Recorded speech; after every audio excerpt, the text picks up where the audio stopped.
U.S. stocks tried to bounce back Tuesday but ended mostly lower, with the S&P 500 digging deeper into a bear market as investors awaited a key decision from the Federal Reserve on deck for Wednesday and fretted over inflation, higher interest rates, and the looming threat of recession. The Dow ended 0.5% lower, the S&P 500 finished down more than 0.33%, but the Nasdaq was able to eke out a fractional gain. Investors are now bracing for a more aggressive 75 basis point rate hike from the Fed after Friday's higher-than-expected inflation report for May, and on Tuesday, data showed that another measure of inflation, the Producer Prices Index, while slightly less than expectations on a year-over-year basis for May, was still high.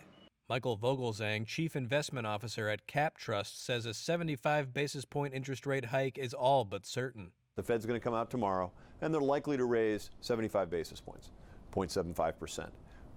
That's almost baked in the cake. I think the odds in the market are about 95%.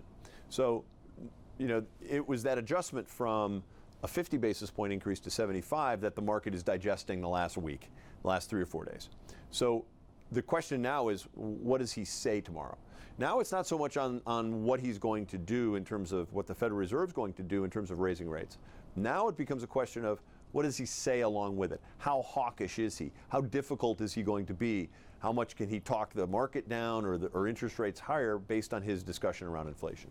As for individual stocks, FedEx surged more than 14% after raising its quarterly dividend by more than half.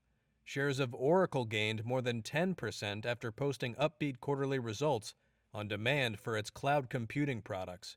But shares of AT&T fell after the telecom giant's CFO hinted at raising prices for the second time this year to offset inflation.